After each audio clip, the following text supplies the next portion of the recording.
Aujourd'hui, le disciple de Jésus est le prix à payer. Le disciple de Jésus est le prix à payer. Le disciple de Jésus est le prix à payer. Le disciple de Jésus est le prix à payer. Dans la vie, là où il y a une tâche à accomplir, là où il y a quelque chose à faire, là où il y a quelque chose à donner, là où il y a une vie à sauver, là où il y a une vie à restaurer, là où il y a le bonheur à fixer, il y a un prix à payer. Là où il y a le succès, là où il y a la réussite, il y a un prix à payer. Et puisque le disciple de Jésus est la solution pour ce siècle présent, à cause de l'enseignement de Jésus qui est en lui, il doit payer le prix. Il doit payer le prix. Il doit payer le prix. Et c'est le disciple qui sait bien payer le prix, parce que c'est lui qui porte la solution. Peut-être tu as échoué. Peut-être tu n'as pas réussi. Vous savez, quelquefois, certainement que le prix n'a pas été payé. Le prix de l'effort, le prix de vision, le prix de sanctification. Il y avait un prix à payer. C'est pour ça que tu es passé à côté. Si tu as réussi, c'est sûr, avec l'aide de Dieu, mais c'est que tu as payé le prix. Il n'y a jamais de succès. Il n'y a pas de réussite. Il n'y a pas de progrès. Il n'y a pas d'avancement. Il n'y a pas de vie là où il n'y a pas de prix à payer. La preuve, nous sommes tous nés d'une mère. Mais elles ont crié avant qu'on vienne. Elles ont pleuré avant qu'on vienne. Et quand elles ont vu nos visages, elles se sont réjouies. Il y a un prix à payer. Là où il y a la vie, il y a un prix à payer. Si tu ne vis pas, tu n'as pas de prix à payer. Mais tant que tu vis, il y a un prix à payer. C'est déjà trop tard. Parce que tu as déjà quelques jours de vie sur cette terre. Ça veut dire, remets-toi à jour avec les réalités divines, même naturelles. Tant que tu vis, pour aller de l'avant, il y a un prix à payer. Même pour reculer, il y a un prix négatif à payer. Mais je doute que tu veuilles aller en arrière encore. Reculer, pas avancer. Ce n'est pas dans le royaume de Dieu d'être toujours en train de regarder les vitesses. On doit avancer, on peut avancer. On doit réussir, on peut réussir. Pas par notre faute, par l'Esprit de Dieu. Le prix, nous devons volontairement payer. C'est l'ignorance qui fait que souvent, on dit c'est trop, je n'arrive plus. Autant je veux ça. Je veux cette cravate, je veux cette chemise. Mais je n'ai pas le prix. Il faut que je paye le prix pour posséder. Je veux me marier. Mais je n'ai pas le prix, il faut le prix. Il faut payer le prix. Il n'y a rien. Regardez autour de vous. Le salut est gratuit pour nous, mais il y a quelqu'un qui a payé le prix pour que ce soit gratuit pour nous. On est d'accord? Pourquoi est-ce que tu vis comme ça? Tout est trop difficile. Ce que tu veux faire là, quel est le prix? Quel est le coût de ce que tu veux faire? L'objectif que tu as, la vision que tu as, le but que tu veux atteindre là, le coût c'est quoi?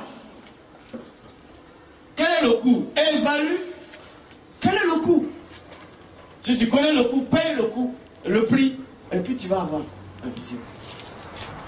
D'abord, ça demande des années d'une vie. Mais pourquoi nous sommes déconnectés des réalités divines qui s'appliquent sur la terre dans le naturel?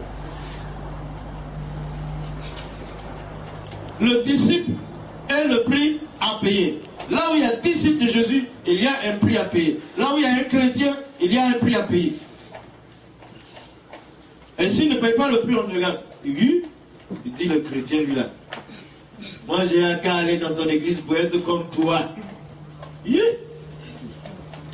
Ah, lui aussi, hein. Il ne paye même pas le prix. Vous savez, c'est pour ça que les gardiens du temple, à un moment donné, Jésus passe avec Pierre, le maître et le leader passe. Il passe. Il y a un qui a dit, il ne s'est même pas adressé à Jésus. Il dit, Pierre, viens ici. Ton maître va-t-il payer l'impôt au temple? Ça ne s'adresse pas à Jésus. Vous passez comme ça, vous ne payez pas. Ton maître va-t-il payer l'impôt au temple? Jésus a dit, le fils de ce monde, c'est avec des pays. Puis disons, attends, Pierre, va dans la mer. Le premier poisson qui va passer là, jette et tu vas tirer 2 ou 1 starter dedans, tu veux payer pour nous deux. Il n'a pas refusé, il a pris, il sait que le principe, il est divin, il est naturel. Il faut toujours payer un peu. Donc tu vas avoir gratuit. Ah, comment? Il y a un de mes petits là, il dit, je n'ai pas pu venir aujourd'hui. Le dimanche, c'est que je vais te donner un transport. Je vais venir, oh papa, non. Comme ça, je m'avais.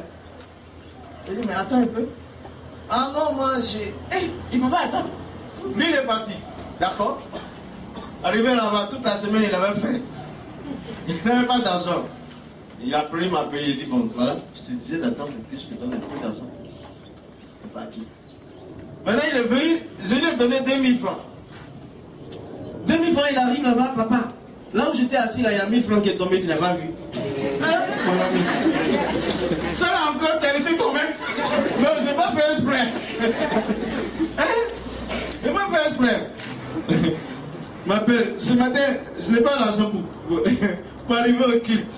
Je dis, bon, taxi aussi, tu ne connais pas pour arriver au culte. Il y a un prix à payer.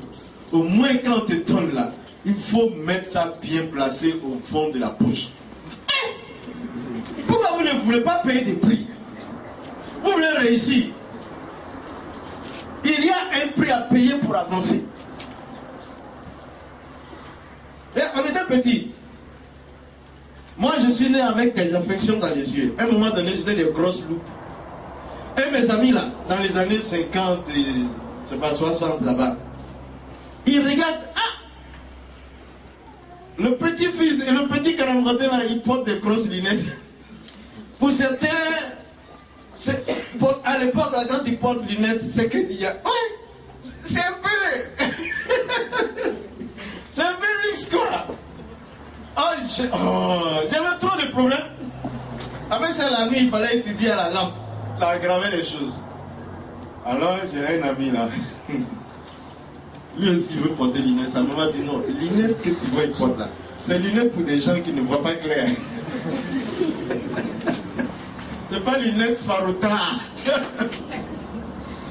Je me dis, bon, donc, lui à l'école, moi-même, j'étais pas à l'école. Lui à l'école, il s'est dit une chose. Monsieur le professeur, je ne vois pas clair. On dit, il veut t'asseoir devant le tableau ici. Il dit, je ne vois pas. Et à un moment donné, il oublie et puis il voit. Le maître dit, non, ça là, il voit clair. Laisse-nous tranquille. Vous savez, voilà le soleil qui brille. Qu'est-ce qu'il a fait? Aller se coucher et puis regarder le soleil. Se coucher et regarder le soleil pendant des heures, il a gardé ses yeux. Il y a un prix à payer pour être réputé mauvais. Quand on refuse tout chemin de progrès, on fait un prix.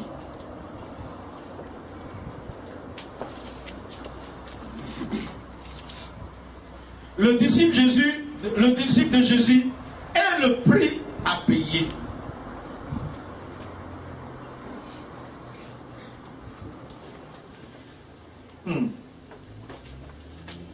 On a toujours la solution, mais on a toujours un combat à livrer.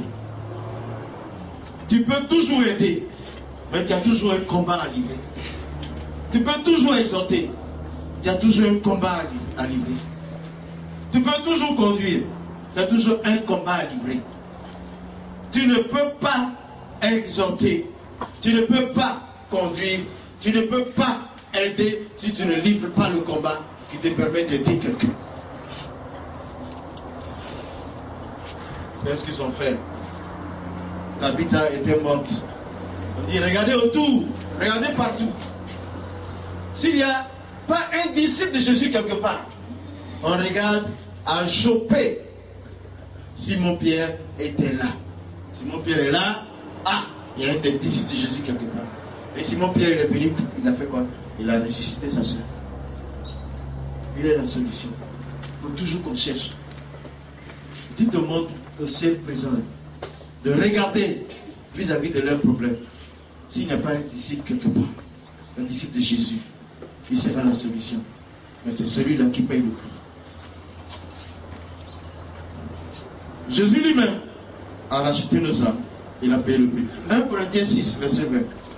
6, verset 20. Car vous avez été rachetés à un grand prix. Car vous avez été rachetés à un grand prix. Glorifiez donc Dieu dans votre corps. Glorifiez donc Dieu dans votre corps. Et dans votre esprit. Et dans votre esprit. Qui appartiennent à Dieu. Qui appartient à Dieu. Vous avez été rachetés à un grand prix. La Bible a inspiré du Saint-Esprit. C'est Dieu qui est l'auteur de cet esprit. Et le Saint-Esprit qui a dicté à Paul d'écrire ça. Et cette réalité que Jésus, il nous a rachetés à un grand prix. Mais il n'a pas dit le prix. Il n'a pas évalué le prix. Il dit, il a évalué en disant, c'est un grand prix. C'est le sang du Fils de Dieu qui nous a rachetés. Est-ce que, même si tu es, est-ce que tu vas rentrer dans une maison que tu loues et puis tu vas outrager les lois de location? Tu vois, il y a un bail. Quand tu rentres dans une maison avec le propriétaire, tu rentres dedans, tu ne fais pas n'importe comment. Tu dois faire selon les lois. Sinon, si tu voyages, que tu vas dans un hôtel, on met derrière la porte tout ce qui ne doit pas être fait et tout ce qui doit être fait. Et tu fais ça, tu mets ça en pratique. Alors, pourquoi nous vivons dans une maison qui n'est pas pour nous et puis nous voulons faire n'importe quoi avec? Quelle est la maison? C'est ce que tu dis. Ton corps là, c'est pas ta maison. Ton corps là, c'est pas pour toi. Les gens ils disent, mon corps c'est mon corps, je vais faire tatouage, je vais faire n'importe quoi. C'est pas pour toi ton corps. À partir du moment, je parle des chrétiens. Ton corps est une habitation qui ne t'appartient pas. Jésus t'a racheté à un grand prix. Donc tu ne peux pas utiliser ton cœur pour faire n'importe quoi. Qu'il soit noir, qu'il soit blanc, qu'il soit bleu, c'est comme ça ton corps, tu le laisses tel que ton créateur l'a fait. Et puis tu ne fais pas ce qu'il dit de ne pas faire. Avec. Les gens croient, hey, c'est mon corps, c'est ma vie. Où ça que tu es? Depuis où tu as fabriqué ton corps? Tu n'es même pas au courant comment les deux se sont rencontrés et puis tu es venu dans le monde. Tu comprends quand il dit les deux? Tes deux géniteurs. Eux-mêmes, ils ne sont pas au courant comment Dieu a conservé ce qui est devenu toi. Vous comprenez mon français? Il a racheté à grand prix. Le prix là, c'est lui qui l'a payé.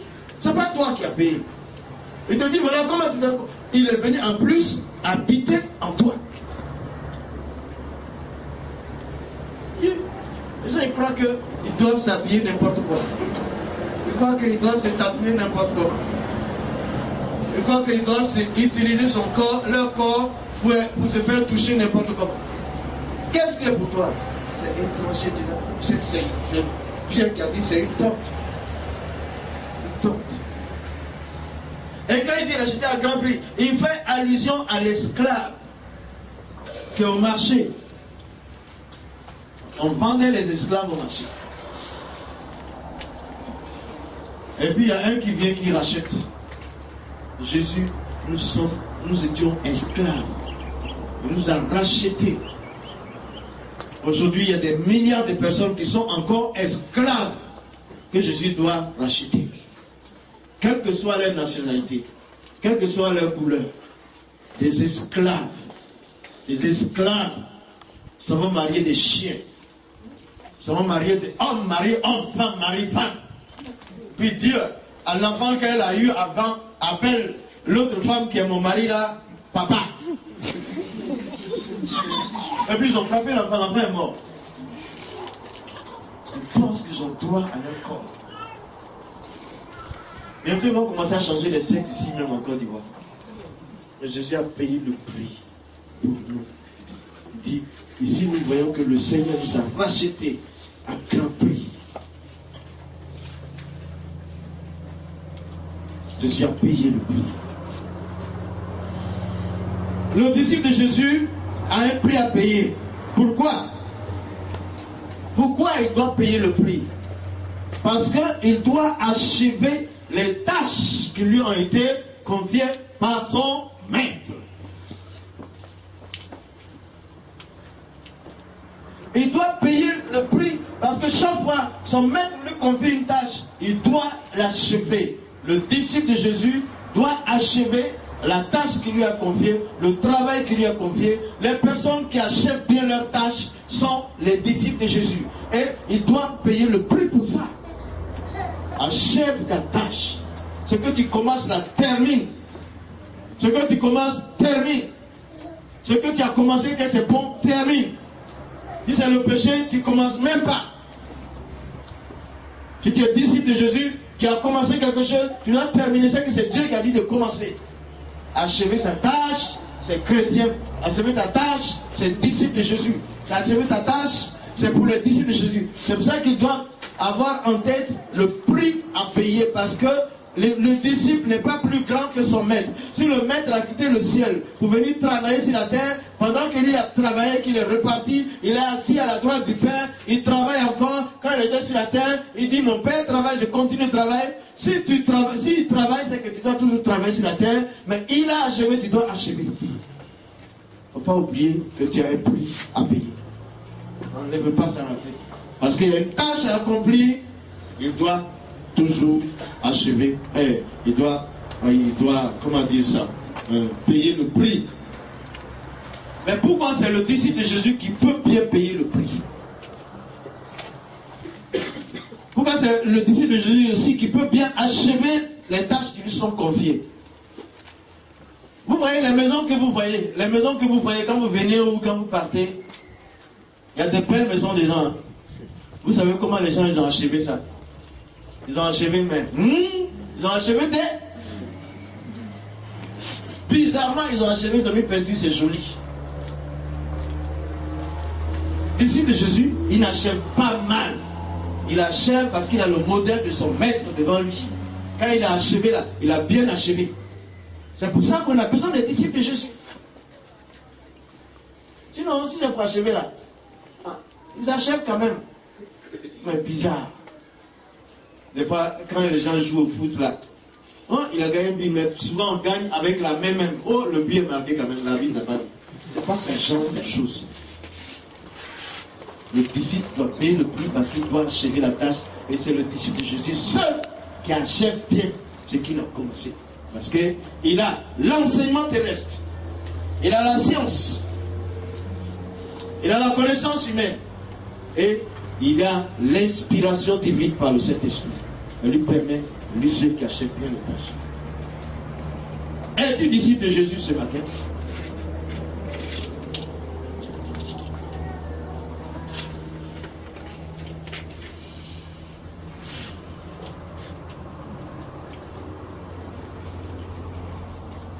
Mais pourquoi même est-ce que tu veux être disciple de Jésus? Pourquoi faut-il que tu sois disciple de Jésus? Pourquoi pour toi, il n'y a qu'une seule solution dans cette vie-là, c'est d'être disciple de Jésus?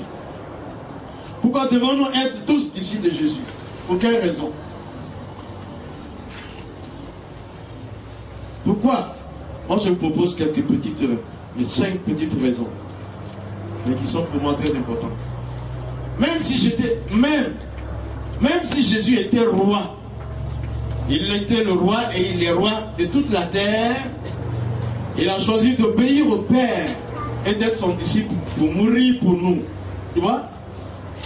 Même si Jésus est roi de toute la terre, il a quand même choisi d'obéir au Père et de mourir pour nous. C'est pour ça que je vais être son disciple. Il commandait toute la terre. Mais il a choisi d'obéir au Père, quand même. Et de mourir simplement pour nous. Cet homme-là, je veux lui ressembler. Deuxième chose, Jésus n'était pas venu comme un roi conquérant, mais plutôt un roi serviteur. Il était roi des rois. Il n'est pas venu conquérir les continents avec les armes, mais il est venu conquérir, il est venu servir les continents. Il est venu servir les cœurs. Venu servir. Un roi serviteur. Un roi serviteur. Un roi serviteur. Hein? Il y a un pays en Amérique du Sud là, où le président a 600 € seulement par mois. 600 € a dit moins d'1 million. Hein? 500 € ça fait 327 000. Donc lui il a peut-être 480 000 francs par mois. Un président 380 000 par mois. Un président de la République. Tu dis wow.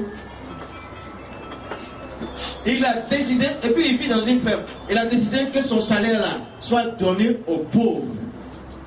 Voilà un brillant serviteur. Sinon les autres là, ils sont venus servir mon pays.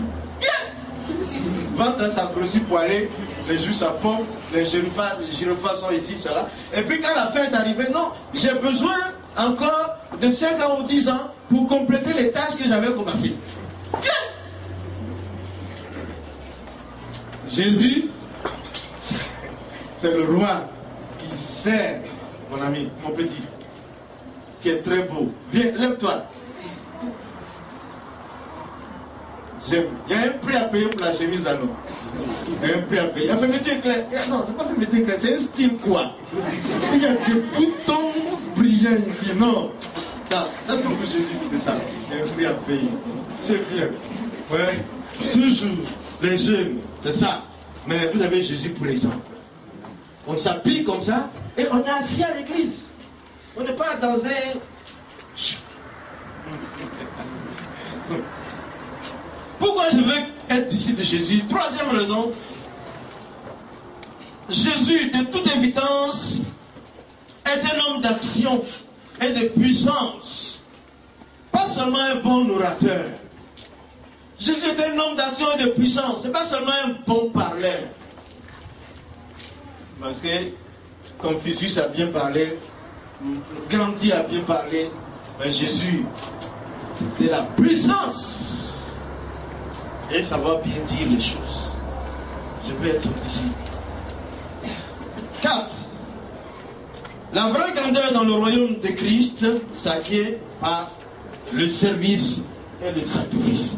La vraie grandeur dans le royaume de Jésus s'acquiert par le service et le sacrifice.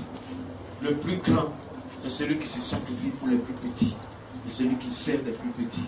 C'est la loi du royaume de Jésus-Christ. Ça là, je peux être disciple de Jésus. Ça. Parce que l'orgueil là, il est parti. 5.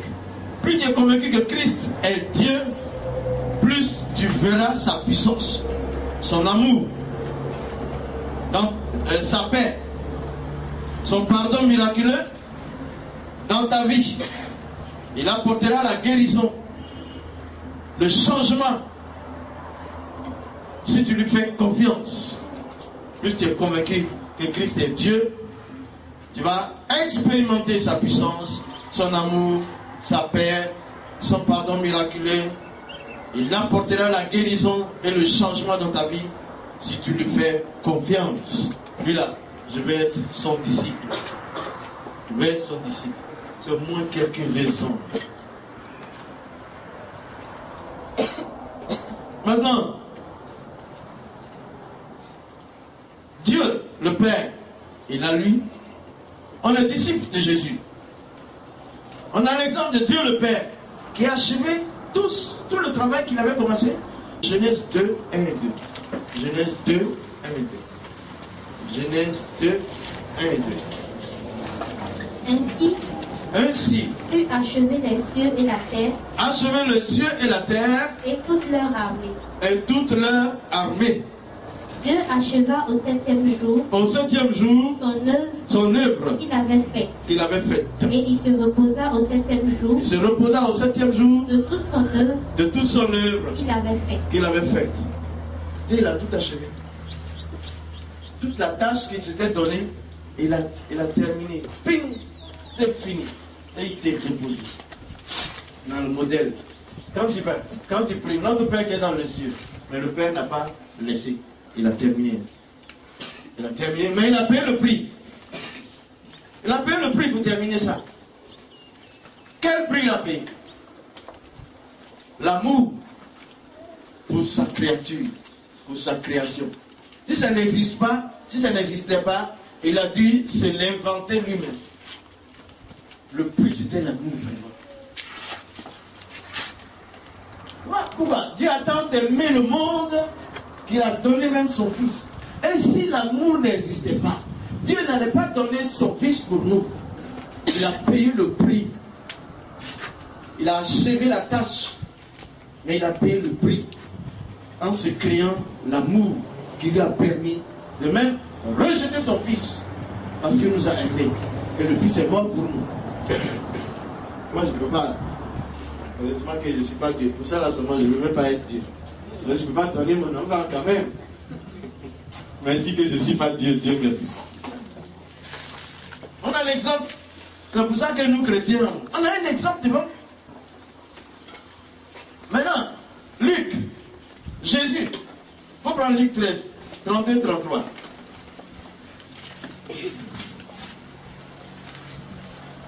Toi, tu vas lire Luc 13, 32, 33. Et puis, Abraham ici, après, va lire Jean 19, 30. Luc 13, 32, 33. Il a répondu. Allez. Et dites à ce renard. Voici. Je chasse les démons. Et je fais des guérisons aujourd'hui et demain. Je fais des guérisons. Et le 3e jour, j'aurai fini. Mais il faut que je marche aujourd'hui. Demain. Et le jour suivant. Car il ne convient pas qu'un prophète périsse hors de Jérusalem. Qu'est-ce qu'il y a? Ce sont les pharisiens qui lui ont dit Jésus, allez, va-t'en. Va-t'en. Hérode, il a mis. Il ne se préoccupait pas de la sécurité de Jésus. Mais il voulait que ce qui était étranger dans la prophétie que le Messie devait accomplir se fasse. Il voulait le dévier. Hérode n'est pas dans le plan de crucifixion de Jésus. Il n'est pas écrit que Hérode va le tuer. Il voulait. Mais Jésus, il a fait quoi? Il en a profité pour donner à 3 jours de son séjour terrestre, de la fin de son séjour terrestre, le programme. Ça me reste 3 jours. Voilà ce que j'ai à faire. Il dit ça clairement. Il a répondu, allez dites à ce renard, voici je chasse les démons. Je fais des guérisons aujourd'hui et demain. Et le 3e jour, j'aurai fini. Mais il faut que je marche aujourd'hui, demain et le jour suivant. Tu vois? 3e jour, j'aurai fini. Et chez toi, il a dit quoi? Jean 19. Jean 19, verset 30. Hein? Quand Jésus eut pris le vinaigre, il dit, tout est accompli. Tout est accompli. Puis, il baissa la tête. Et rendit l'esprit. Tout est accompli. Dans le grec, c'est dit, c'est totalement payé. Totalement payé.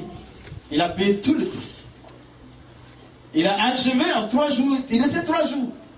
3 jours, on voulait le dévier. C'est quand tu as presque fini d'achever ce que tu es en train de faire là. C'est là que quelqu'un va vouloir te tourner à gauche. Tout est accompli. Tout est payé. La facture qui portait notre rachat sur la croix, elle dit totalement payé. Totalement payé. Il a accompli. Totalement payé. Mais au prix de son sang. Au prix de son sang. Il a accompli au prix de son sang, au prix de combien de souffrances.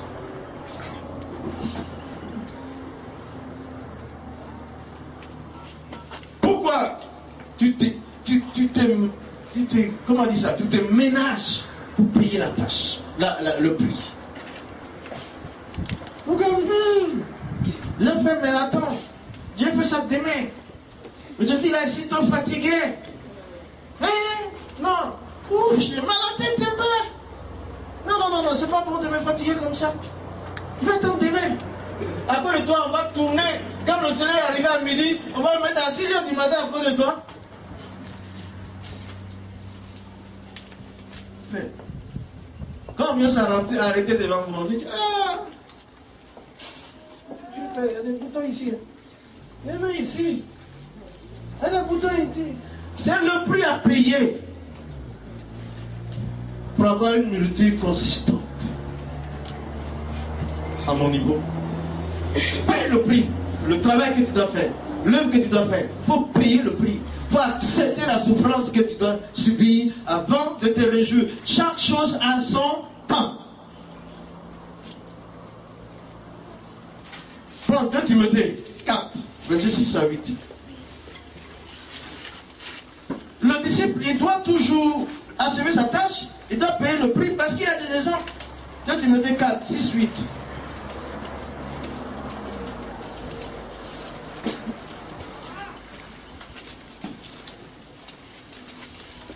Donc ici, toi tu as le deuxième micro là, tu cherches 2 Corinthiens 23 à 33. 2 Timothée 4, 6, 8. Car pour moi, je sers déjà des libations. Je sers déjà des libations. Et le moment de mon départ approche. Le moment de mon départ approche. J'ai combattu le bon combat. J'ai combattu le bon combat. J'ai achevé la course. J'ai achevé la course. J'ai gardé la foi. J'ai gardé la foi. Désormais, la couronne de justice m'est réservée. La couronne de justice m'est réservée. Le Seigneur, le juste juge, me la donnera dans ce jour-là. Et non seulement à moi, mais encore à tous ceux qui auront aimé son avènement. À tous ceux qui auront aimé son avènement. Ça veut dire, tous ceux qui aiment l'avènement du Seigneur achèvent la course, gardent la foi, aussi comme lui. Après son couronne. Il faut imaginer une minute qu'il n'achève pas de livrer le bon combat, qu'il ne garde pas la foi et qu'il attend d'avoir la couronne. Est-ce possible? Pourquoi tu vas avoir ça gratuitement? Accepte de souffrir, accepte donc de payer le prix. Paul l'a gardé. Il a gardé la foi, il a combattu le bon combat. Le bon combat, c'est le combat de Christ, la vie en Christ. Et il a assujetti sa chair, il s'est discipliné, il a refusé la désobéissance. C'est ça le combat. Il a refusé le péché. Il a gardé la foi en Christ. La couronne sera pour lui. Il n'était pas encore parti. Il n'était pas au ciel quand il a écrit ça. Mais il sait, parce que c'est la révélation scripturaire. Si Jésus te donne la vie, personne ne peut te la ravir. Ce que je tiens dans mes mains, personne ne peut ravir. Il tient le disciple, personne ne peut envers son disciple, à part Jésus. Et c'est nous qui devons achever les tâches, ici en Côte d'Ivoire, en Afrique, dans le monde. Pourquoi pas dans les grandes institutions, dans les petites institutions, partout, c'est nous, les disciples de Jésus, qui devons achever la tâche parce qu'on a le modèle de notre frère Paul, on a le modèle de notre frère Jésus, on a le modèle de notre Père, Dieu, devant nous, et on a l'Esprit de Dieu, Jésus. Non, on peut. Voilà, 2 Corinthiens chapitre 11. 2 Corinthiens chapitre 11. 11, 23. Ouais. Ils sont serviteurs de Christ. Ouais, je le dis. Ils sont ministres de Christ, on y va. Ils sont serviteurs de Christ. Ils sont ministres de Christ. Je parle comme un fou. Je parle comme un homme qui extravage. Je le suis plus encore. Je le suis plus encore. J'ai bien plus connu les travaux pénibles. Les travaux pénibles. Infiniment plus les fous. Les coups. Bien plus encore, les emprisonnements. Les emprisonnements. Et j'ai souvent été en danger de mort. En danger de mort. 5 fois. 5 fois. J'ai reçu des juifs. Des juifs. Les 40 coups moins 1. 40 coups moins 1. 3 fois j'ai été fouetté. 3 fois fouetté. 1 fois j'ai été lapidé. Lapidé, 1 fois. 3 fois j'ai fait l'ouvrage. J'ai fait l'ouvrage 3 fois. J'ai passé un jour et une nuit dans la mer. Un jour et une nuit dans la mer. Fréquemment en voyage. Fréquemment en voyage. J'ai été en danger. En danger. Sur les fleuves. Sur les fleuves. En danger de la part des brigands. En danger de la part des brigands. En danger de la part de mes compatriotes. De la part de mes compatriotes. En danger. En danger de la part des non-juifs. De la part des païens. En danger. En danger dans les villes. En danger dans la ville. En danger dans les déserts. Dans les déserts. En danger sur la mer. Sur la mer. En danger parmi les prétendus frères. Parmi les faux frères. J'ai connu le travail. J'ai connu le travail. Et la peine. La peine. J'ai été exposé à de nombreuses privations de sommeil. À de nombreuses privations de sommeil. À la faim et à la soif. À la faim et à la soif. Et à de nombreux jeûnes. À des jeûnes multipliés. Au froid et au dénuement. Au froid et à la nudité. Et sans parler du reste. Sans parler du reste. Je suis assailli chaque jour. Chaque jour assailli. Par le souci que j'ai de toutes les églises. Par le souci que j'ai de toutes les églises. Qui est faible sans que je ne sois faible? Qui est faible sans que je sois faible? Qui vient à tomber sans que je brûle?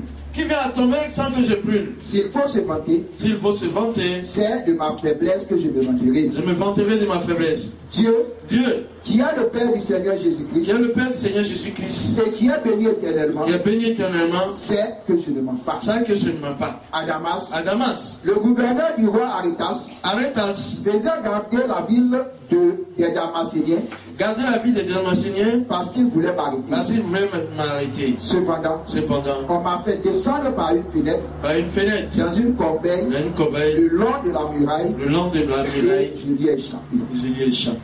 Amen. C'était un homme comme toi et moi.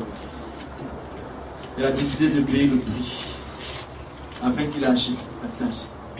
Quand il est passé par tout ça là, il peut dire: j'ai gardé la foi, délivré le bon combat. Je suis prêt à attendre la couronne.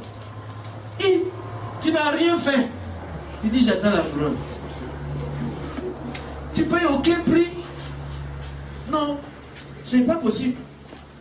On n'a qu'à changer nos mentalités. Il y a un prix à payer pour réussir sa vie. Il y a un prix à payer pour convaincre, pour réussir la vie à d'autres personnes. Il y a un prix à payer pour se maintenir en vie. Il y a un prix à payer pour garder la vie chrétienne. Il y a un prix à payer pour marcher dans la victoire. Il y a un prix à payer pour progresser. Il y a un prix à payer pour être plus que vainqueur. Il y a un prix à payer pour se laisser conduire par l'Esprit de Dieu. Il y a toujours un prix à payer là où on doit accomplir une tâche.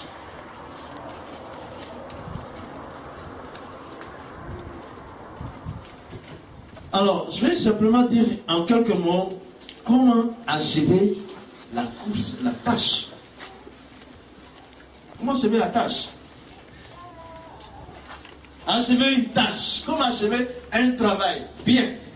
Il ne dit pas achever de la même manière que les brigands. Mais achever comme un disciple de Jésus avec le Saint-Esprit qui soit bien approuvé par Dieu. Il y a quelques éléments dedans. Privation, restriction, détermination, conviction. Privation, restriction, détermination, conviction sont à la base. Privation, c'est privé de tout plaisir. Il n'est pas.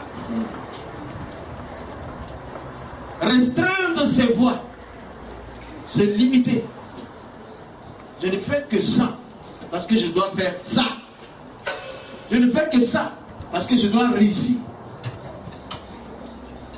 Qu'est-ce qu'ils ont dit? L'année dernière, quand j'étais à Paris, JB, ses amis étaient fâchés avec lui. Ils ont dit: mais toi tu fais le malin. Après les études, tu prends ta voiture, tu vas dans ta chambre, tu vas à l'église. Mais ça veut dire quoi? Tu ne vis pas des hommes ici, à l'école? Elle a dit quoi? Hein? Il dit, vous sortez, non? Sortez maintenant. Moi, je sors dans 15 ans. Moi, je sors dans 15 ans. Il n'est pas devenu petit entrepreneur. Je sors dans 15 ans. Restriction, privation, pour mener à bien la tâche. Conviction, détermination. Restriction, privation. Je dis privation, je n'ai pas dit privatisation. On se comprend, non?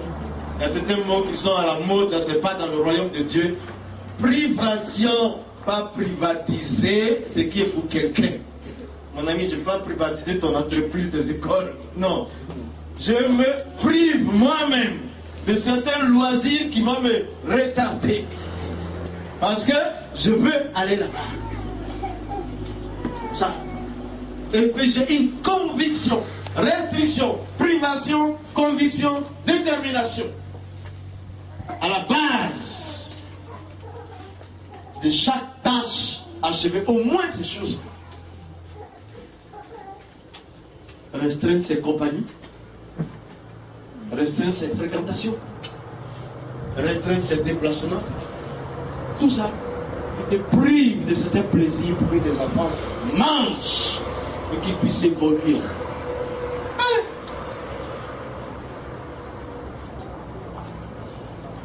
Et ça, c'est afin d'éviter les condamnations, la tentation et la destruction. Condamnation, damnation, destruction, ça vient si tu n'as pas de privation, restriction, conviction et détermination. Tu vas toujours être condamné. Moi, je m'étais levé un jour. Il y a un problème, hein. J'allais. Tu sais, un jour, un jeudi, j'étais révolté. Alors que j'avais peut-être 14 ans. Moi, il fallait me raser tous les 3 jeudis ou 4 jeudis. 2 semaines, 4 semaines. Raser avec l'âme. Coco taillé, en ce moment on parlait, on disait au Mali, on te tape dessus, fond. C'est vrai qu'au Mali, là, les gens se rasaient.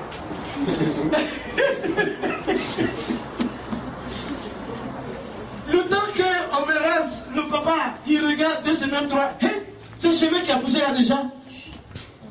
Rasé. Maintenant, quand on me rase là, moi ici avec mon boubou, petit élève coranique, partout où je vais, les enfants, les jeunes là, ils sont là. Pas au Mali. Et puis des gens, des fois ils tapent, mais les lunettes ça avance là, il y a tant de mecs. Le temps que je vois qui m'a tapé là, il est parti. Et puis, tu vois, ça m'enfonçait dans le complexe. Maintenant, le père me regarde un jour, cheveux a déjà poussé. Ah, Moussa, ton affaire là même, c'est trop. Ça pousse trop vite. Il dit, il va me raser. Le jour là, il dit, je t'ai révolté. Descends, je ne veux pas. Quoi? Tu veux pas? Le père, il appelle ma mère. Il dit, regarde ton fils là. C'est parce qu'il est toujours avec toi qu'il est devenu maintenant rebelle. Hein? Où est la chicotte? La maman elle vient. Je suis inébranlable. Je ne veux pas. On descend. Donc descend.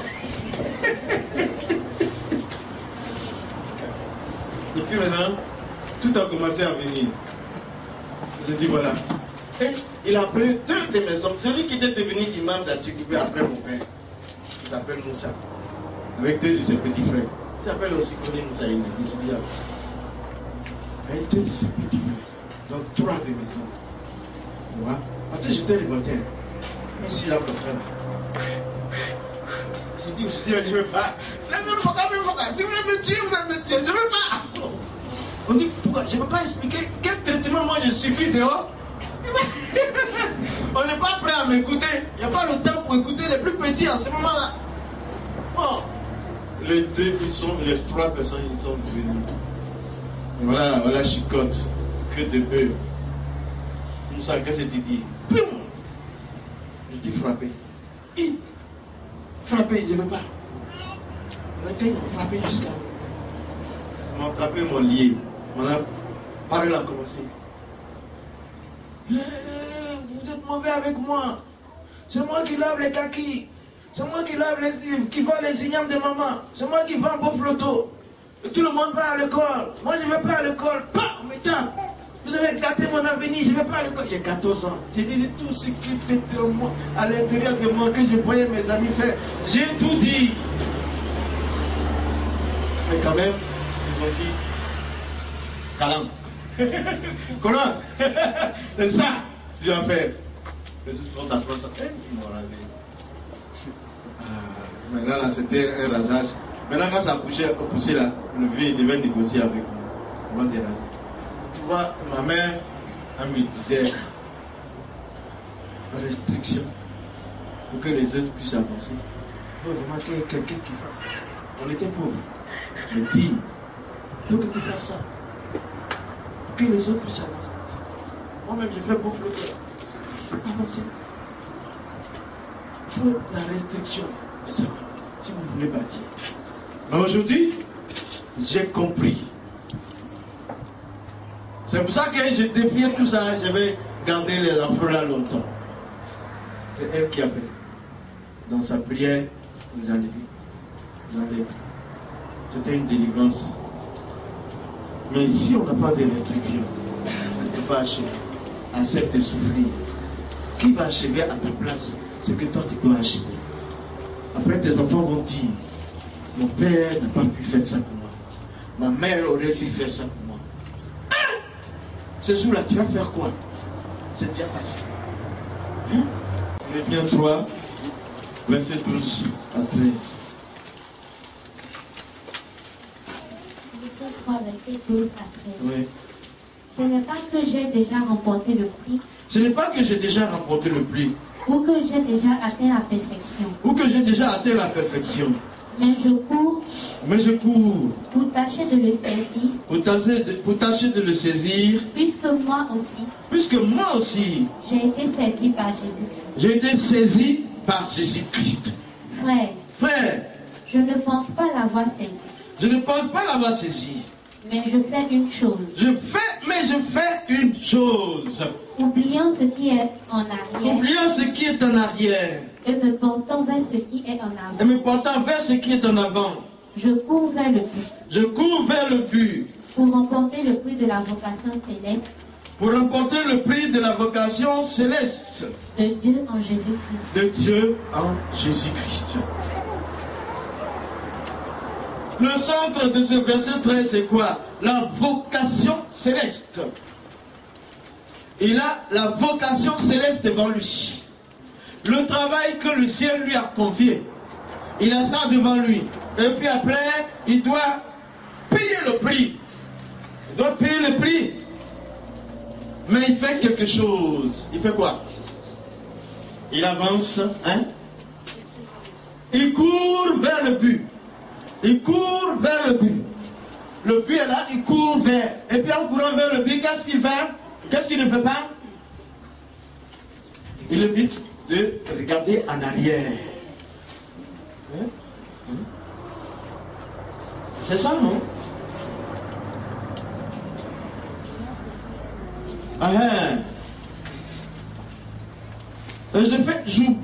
Oubliant ce qui est en arrière et me portant vers ce qui est en avant. Il y a quoi en arrière? Son état de pharisien avant là. Je ne regarde plus ça. Avant j'étais voleur, je ne regarde plus ça. Avant j'étais quoi? J'ai fait les apportements, j'étais dans le monde. Je ne regarde plus ça. Ça c'est des choses. Avant j'ai souffert, comme j'ai raconté là. Avant j'ai souffert, j'ai été martyrisé, tout ça là. On m'a traîné tout ça. Je ne regarde plus ça, c'est derrière. Parce que le but qui est devant là, c'est une lumière. C'est une richesse qui est devant moi. Et ça que je vais atteindre. Je ne regarde plus. Et je ne regarde pas aussi mes faiblesses derrière moi. Parce que si j'ai une vocation céleste, Mes faiblesses, je ne les considère pas. C'est que Dieu, il m'a donné la force, il m'a donné cette vocation, il m'a donné les capacités d'atteindre. Mes faiblesses là sont derrière. Mes capacités mises en valeur, j'atteins.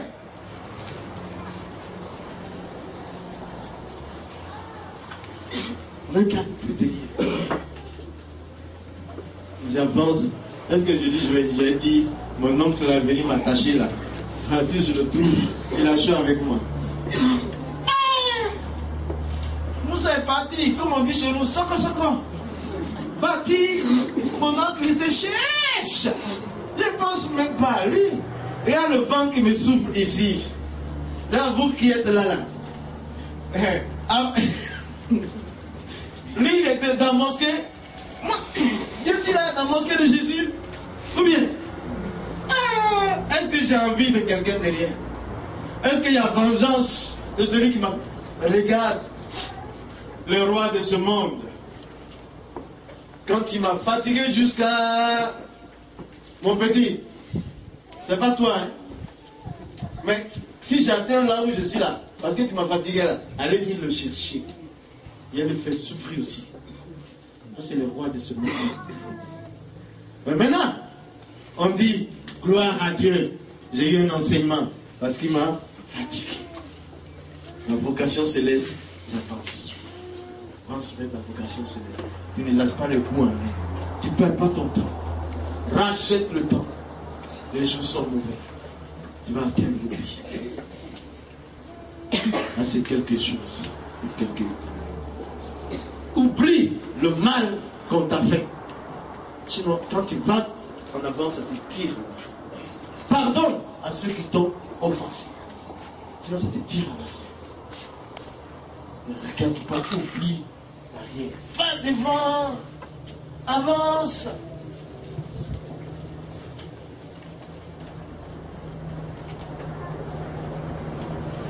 D'accord. Ces quelques éléments-là, vous pouvez rallonger vous-même. Comment payer le prix maintenant?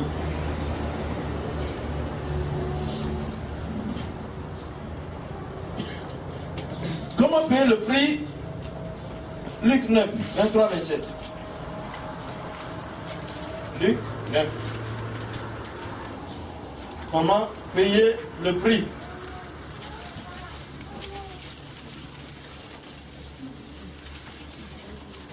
Luc 9, 23 à 27. Puis, il dit à tous, si quelqu'un veut venir après moi, qu'il renonce à lui-même, qu'il se charge chaque jour de sa croix, et qu'il me suive. Car celui qui voudra sauver sa vie, la perdra. Mais celui qui la perdra, à cause de moi, la sauvera.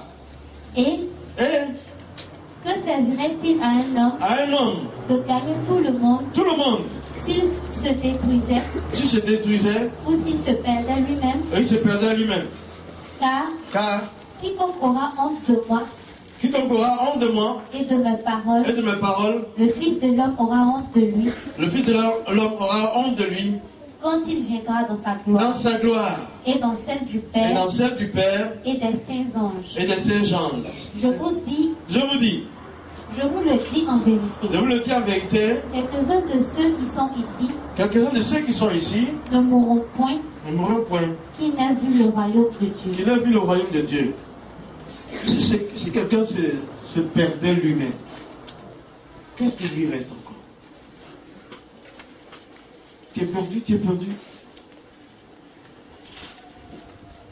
Pour ne pas te perdre, parce que tu peux te perdre à tout moment. À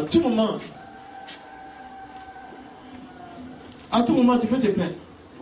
Pour ne pas te perdre, renonce à ta vie. Donne-la à Jésus. Renonce à ta vie. Donne-la à Jésus. Couche-la à Jésus. Souvent, on a donné nos vies pour le salut, mais pour les décisions, on s'en va reprendre. Parce que Dieu ne se dédie pas. Hein. Les décisions, on s'en va reprendre. Non, ça là, ça va. Renonce à ta vie. Renonce à ta vie, ça comporte beaucoup beaucoup de choses. Renonce à ta vie. Renonce à ta vie. Renonce à ta vie. Renonce à ta vie. Renonce à ta vie. Si tu la gardes, tu la perds. Renonce à ta vie. Renonce à tes pensées par rapport à celles de Dieu. Renonce à tes méthodes par rapport à celles de Dieu. Les mais, là, finalement tu deviens un mouton, mais la Bible, mais quand même ça aurait dû se faire ça. Tu deviens un mouton, mais tu perds ta vie, tu deviens bête. Oui. Pour renoncer, quand tu vois que tu es en porte-à-faux avec l'écriture, tu renonces à toi, parce que lui il est supérieur. Il connaît le début et la fin de toutes choses. Toi tu connais que les instants que tu vis. Il n'y a pas à négocier ça. Mon avis contre la vie de Dieu, je m'efface. Seigneur, je me couche, je te donne ma vie, je la couche là, à tes pieds. Comme ça, tu payes le prix en renonçant à toi-même. Tu payes le prix. Et c'est le Seigneur. Écoutez, hein, en fait, quand on a une tâche à accomplir, la vérité c'est que c'est qui a accompli la tâche pour nous? C'est Dieu lui-même. Voilà ça. Le plus difficile, c'est moi qui accepte de payer le prix. Je dis ta suprématie sur ma vie. Avant, il n'y a pas d'autre chose. Il n'y a pas d'autre chose. Il n'y a pas. Ah, le Seigneur, il dit à Pierre, va en eau profonde. Et puis lui-même, il met les filets. Il met les poissons dans les filets. Je vous lis ce verset-là. Vous serez haïs de tous à cause de mon nom. Mais celui qui persévérera jusqu'à la fin sera sauvé. Le prix à payer, c'est de se faire haïr. Attends, c'est Matthieu 10, 22. Être haï à cause du nom de Jésus. Attends, qui est haï à cause du nom de Jésus? Ou bien a été haï à cause du nom de Jésus? Pardon. Quelqu'un avait levé la main pour que mes yeux soient satisfaits. Oh, mais c'est bien. Il y a quelqu'un. Ah oui. Haï à cause du nom de Jésus. La gauche n'a pas.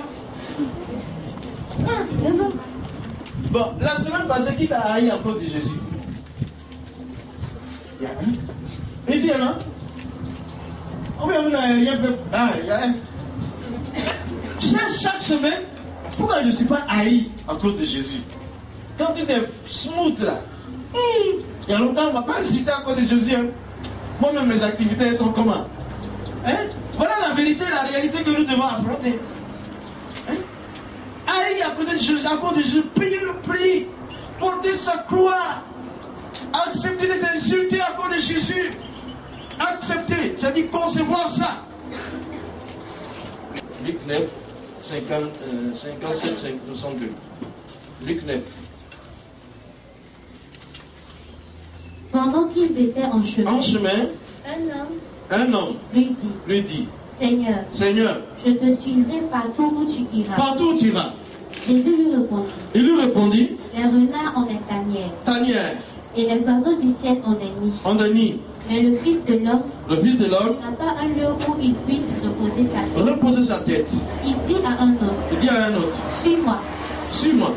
Et il répondit. Seigneur, permets-moi d'aller d'abord ensevelir mon Père. Mais Jésus lui dit. Et il lui dit. Laisse les morts ensevelir leurs morts. Et toi, va annoncer le royaume de Dieu. Un autre dit. Je te suivrai. Seigneur. Mais permets-moi d'aller d'abord prendre congé de ceux de ma maison. Jésus lui répondit. Il répondit. Quiconque met la main à la charrue. Et regarde en arrière. N'est pas propre au royaume de Dieu. Voilà, le prix à payer, c'est ça. Entre tout ce qu'il a dit, mettre la main à la charrue. En regardant les lieux.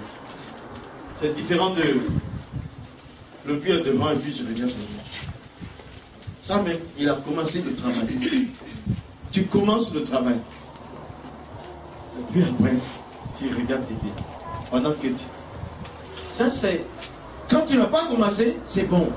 Mais tu as déjà commencé, tout le monde sait que tu as commencé. Tu commences la tâche, et puis tu avances, tu regardes derrière. Tu regardes derrière tout ce qui... C'est un peu l'image de la femme de Lot. Toute cette mondanité t'attire. Les gens qui sont déjà à la tâche sont nombreux parce qu'ils ont des vocations qui sont déjà manifestes. Et ils ont pris de l'allure de là, c'est pas aujourd'hui qu'ils sont sur la terre. C'est comme moi aujourd'hui. Je mets la main à la tâche et puis je regarde derrière. Voilà, je suis à la tâche. De temps en temps, il faut que j'aille dans un bar. Tu comprends? Le sacrifice n'est pas complet.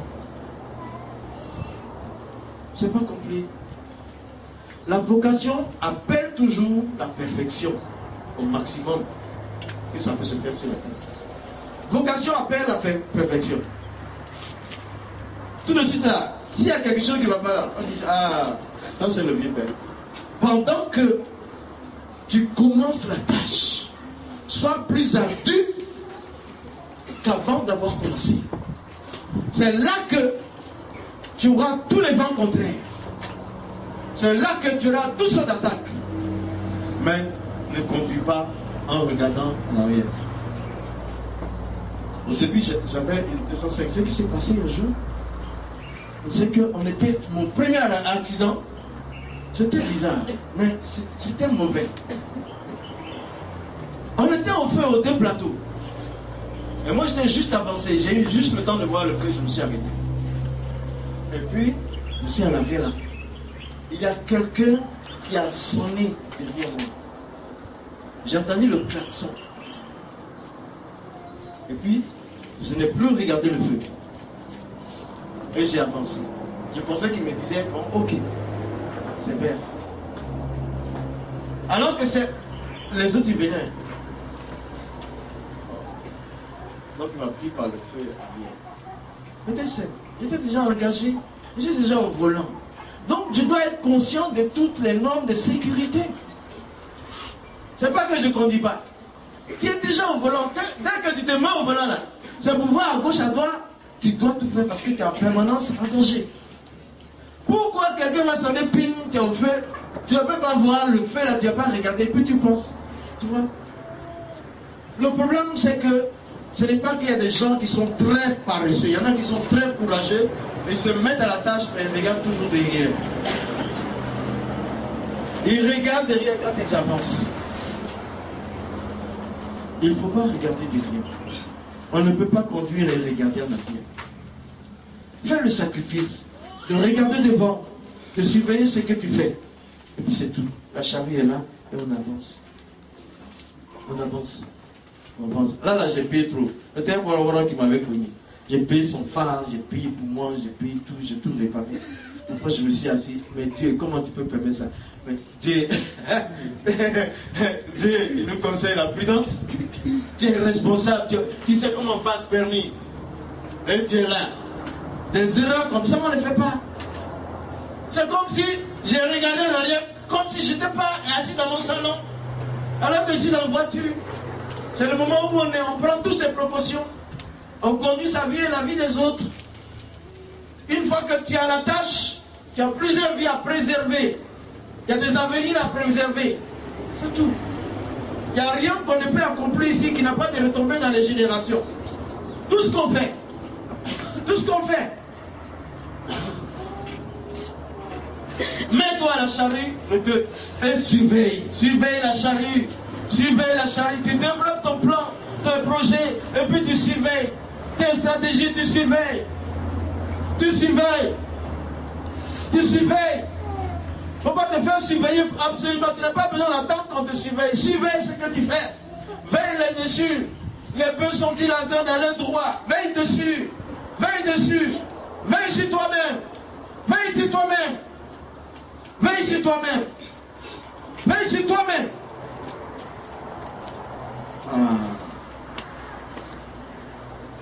Partons Et Mariam, Cantique des Cantiques. Va ici toi-même. Va ici toi-même. Cantique des Cantiques, chapitre 1, verset 6. Va ici toi-même. Commence même au 5.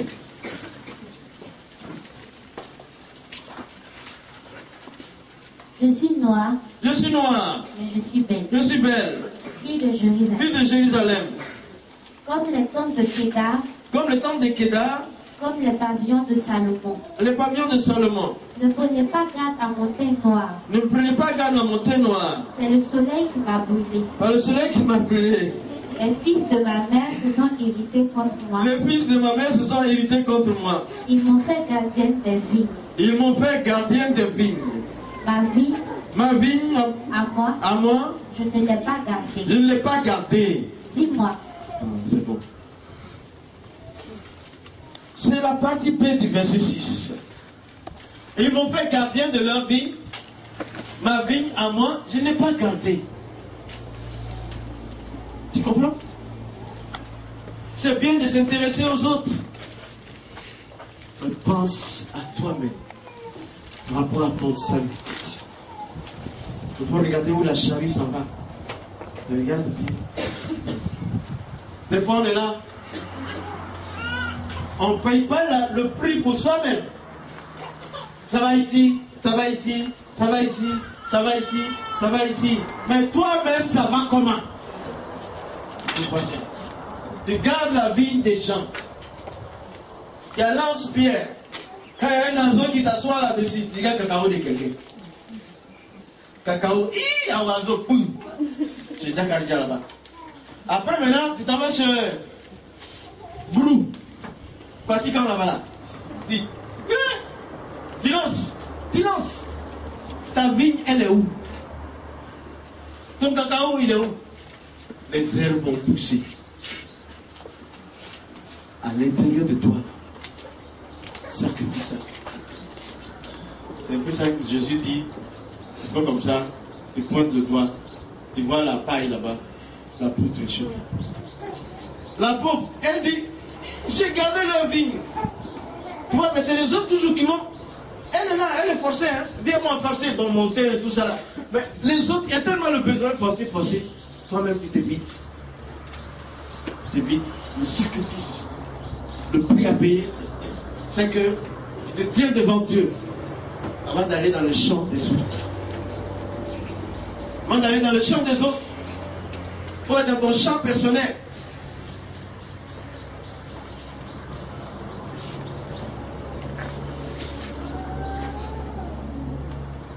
C'est Jean-Baptiste qui va clore les choses. C'est ça, vraiment. Il faut toujours aller. Toujours te contrôler. Ta vie, elle est là. Ça pousse. Qui va te dire? On dit, tu donnes à manger aux gens. Les enfants à la maison n'ont pas encore mangé ces petits-là. Qui peut comprendre ça? Qui peut comprendre que ce que toi tu donnes dehors là, chez toi-même, il n'y en a pas? C'est un prix à payer, hein? Ton salut là, il faut toujours y penser. Toujours y penser. Toujours y penser. Un homme ne peut donner que ce qu'il a reçu. C'est chacun pour soi là-bas. On finit avec l'exemple de Jean-Baptiste. Luc chapitre 1, verset 80. Luc 1, 80. Laissez que la parole rentre dans nos cœurs. Le Saint-Esprit va changer beaucoup de choses. Tu as vu, non? 1, verset 80. Voilà. Or, l'enfant croissait. Il croissait. Et se fortifiait en esprit. Elle se fortifiait en esprit. Et il demeura dans le désert. Il demeura dans le désert. Jusqu'au jour où il se présenta devant Israël. Jusqu'au jour où il se présenta devant Israël. Le prix à payer. Pourquoi Jean-Baptiste demeurait dans le désert? Pourquoi? L'enfant, il croissait en esprit. Et il demeurait dans les déserts jusqu'au jour où il se présenta devant Israël. Mais pourquoi il va se dire? Un enfant va aller là-bas, dans les déserts. Il y a une raison simple. Au désert, il a la solitude de parler avec Dieu. Il est seul. Il parle avec Dieu. Il est séparé de toute distraction. C'est le prix qu'il paye. Hein? Imaginez un jeune, au lieu d'aller s'amuser là, il se retire au désert. C'est un malade qui est là. L'enjeu est important, ma fille. L'enjeu en vaut la peine. C'est à cause de ça. Il a regardé comment il est né. Il a regardé la vocation qu'il a. Cette affaire-là, je ne peux pas rester là pour jouer au billes comme les autres enfants. Il va dans le désert, il est seul. Il est seul. Il est séparé de tout jeu. Et il est séparé de tout pouvoir politique, économique, on va dire même religieux. Il est séparé de tout ça. Pourquoi? Pour ne pas être contaminé, pour ne pas être corrompu par elle, et pour être dans, se donner la liberté de dénoncer les failles économiques, les failles des politiciens, les failles des religieux. Il est au désert, il est concentré avec Dieu. Et quand il se présente devant Israël, il dit: hé Hérode, la femme que tu as là, c'est la femme de ton frère, c'est pas pour toi. N'est-ce pas? Je dis, le problème c'est quoi? Certains d'entre nous, nous avons un message qui est, dis-moi, dilué. Parce qu'on vit à Abidjan. À côté là, il y a la BAT ou bien la B quoi. Il y a un camp militaire. Après il y a école de police. Après il y a gendarmerie, école de gendarmerie. Après il y a DST. Après il y a télévision. À gauche ici, là-bas, il y a la gendarmerie. Alors il faut que tu prêches doucement. Ici au milieu des scientifiques, ici au milieu des politiciens. Mais ce qu'on a oublié, c'est que j'ai grandi à Tikoubé. À l'époque là, il y avait les serpents et la forêt. Donc, tu vois, beaucoup de messages des hommes de Dieu aujourd'hui, dans la capitale, dans la grande ville, est politisé. Parce qu'ils n'ont pas payé le prix de Jean-Baptiste. Il n'est pas allé au désert pour rien. L'enjeu est vital. La vocation a un enjeu céleste et vital. Par rapport à ça, la préparation doit être équivalente. Et le prix doit être payé. Payé. Et regarde, il a payé le prix. Hein. Quand il allait, il a dit la vérité et sa tête était sur un plateau d'argent. Après. C'est pour ça qu'il s'est retiré.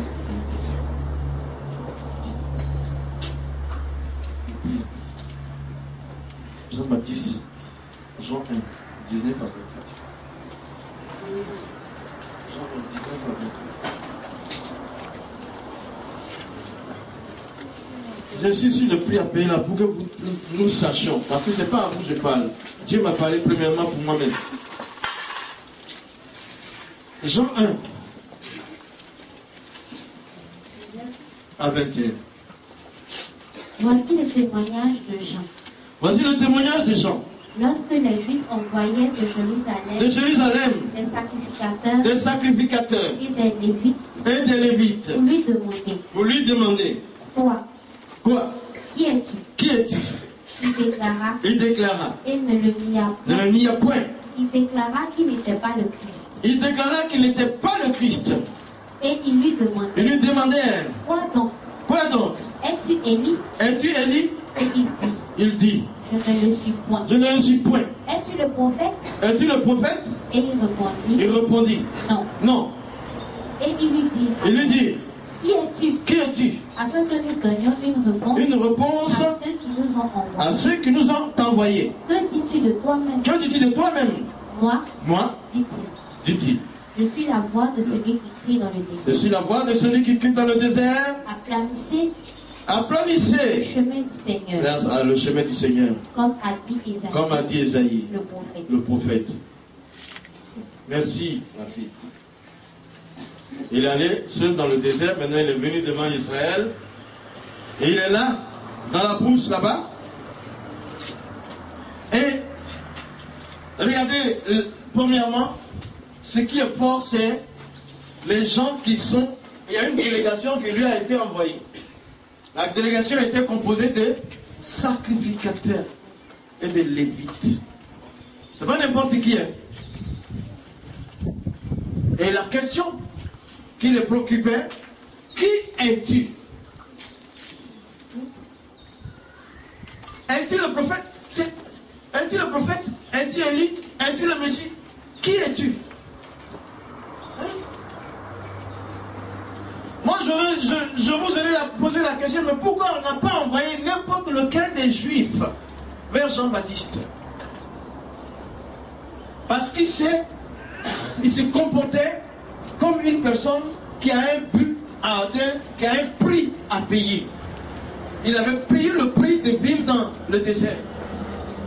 Alors, on envoie des religieux, des gens qui connaissent les choses de Dieu, pour le voir. Parce qu'ils ont un problème, ils connaissent l'écriture, ils sont chargés de vérifier tout nouvel enseignement. Donc, ils connaissent l'écriture, mais ils n'ont pas la révélation divine. Je vois Jean, qui es-tu? C'est ça le problème. Mais, frère, qui es-tu au fait? Si on sait qui tu es, on sait quel prix tu vas payer pour achever la tâche. Qui es-tu? Est-ce que ta foi chrétienne est manifeste, est visible face à ce que tu dois faire? Qui es-tu? Et la réponse de Jean-Baptiste, non, les pharisiens, là, c'est pas les lévites et tout ça, c'était ça. Mais ils avaient une tâche aussi, ils voulaient découvrir si Jean-Baptiste était un prophète. Après, ils voulaient découvrir s'il est le prophète que Moïse a annoncé, que tu as annoncé à Moïse, Deutéronome 18. Ils voulaient savoir, parce que ce prophète a été attendu. Est-ce que c'est lui le prophète? Après, ils devaient découvrir, est-ce que c'est lui le Messie? Tellement que son comportement affichait un sacrifice. Le fils de Zacharie, pourquoi est-il allé dans le désert? Et de là-bas, regarde comment il se comporte. Qui était celui qui lui donnait à boire? Qui était son cuisinier? Qui était son tailleur? Non, rien. Il s'est privé de beaucoup de choses. Animaux et tout ça. Il mangeait des sauterelles. Payez le prix. Payez le prix. Payez le prix. Il a mangé des sauterelles. Payez le prix. Et il a dit simplement, non, tu vois, il y a un prix à payer. Il n'a pas nié qu'il n'est pas le Messie. C'est un prix à payer. Mais moi, heureusement que Jean-Baptiste n'est pas comme moi. Si c'était moi qui est tellement populaire que tout le monde entend parler là-bas, là. Mais est-ce que tu es le Messie? Tu es le prophète? Non, je ne suis pas un prophète, mais je sais faire des choses aussi.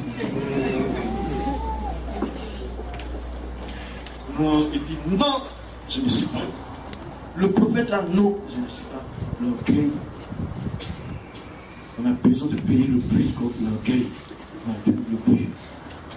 a besoin de payer le prix. Lui seul là. Il faut 40 jours de jeûne si tu veux. Il faut violencer la chair.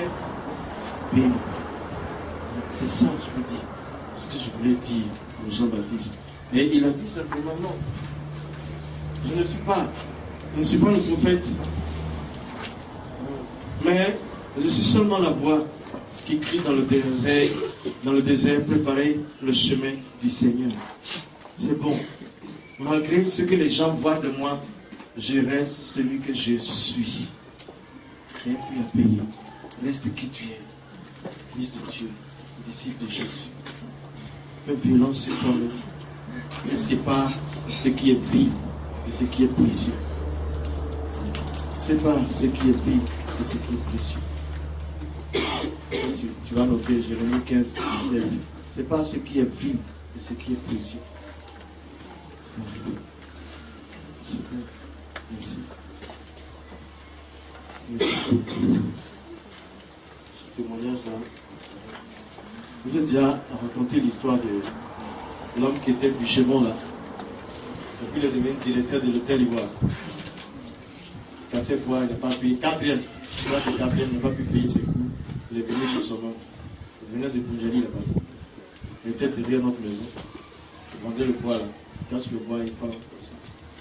Et puis on s'est séparés. 78, je le vois.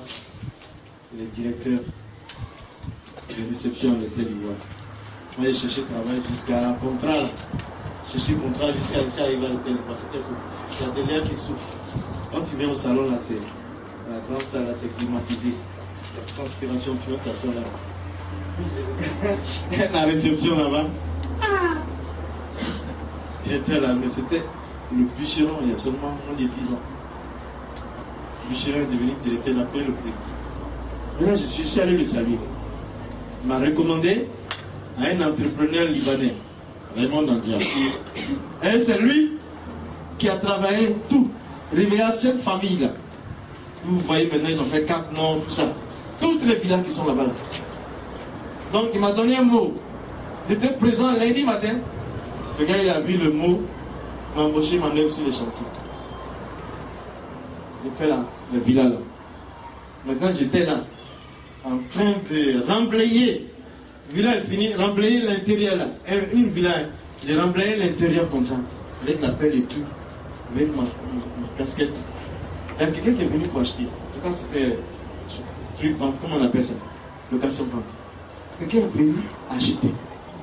Et celui qui est venu pour voir et acheter, aller faire son vêtement, c'est mon voisin, le fils de l'ami de mon père.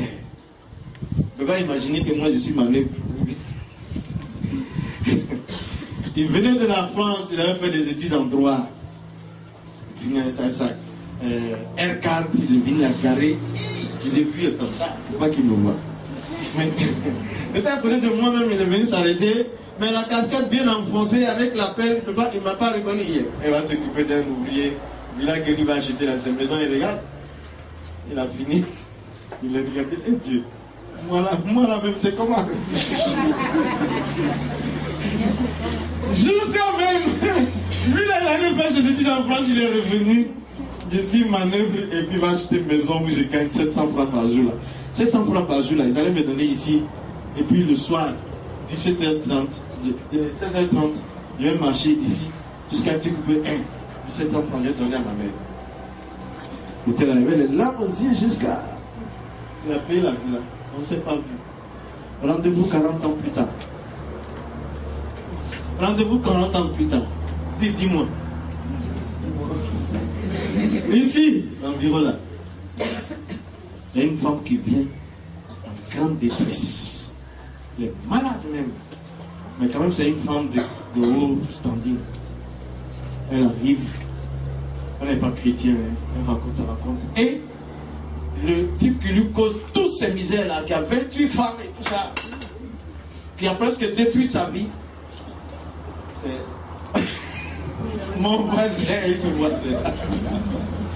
Et il a 3 ans de plus que moi, donc il est à la retraite. Et moi, je dois consoler cette femme. Priez pour elle. Les amis, Jésus a payé le prix pour moi. Les autres qui n'ont pas accepté le prix de Jésus, ils sont allés, mais ils sont tombés. Le Seigneur a mené devant moi.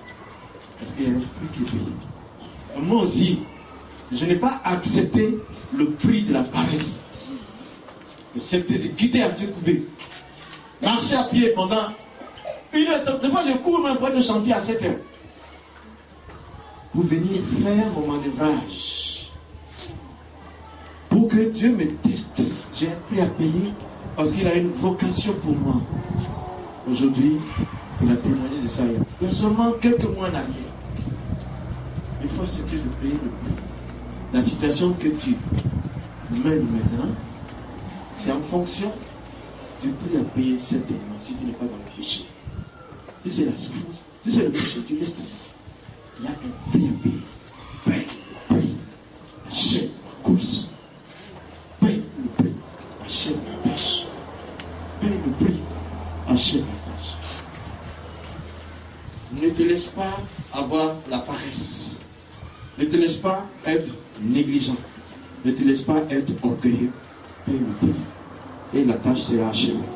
Merci Seigneur.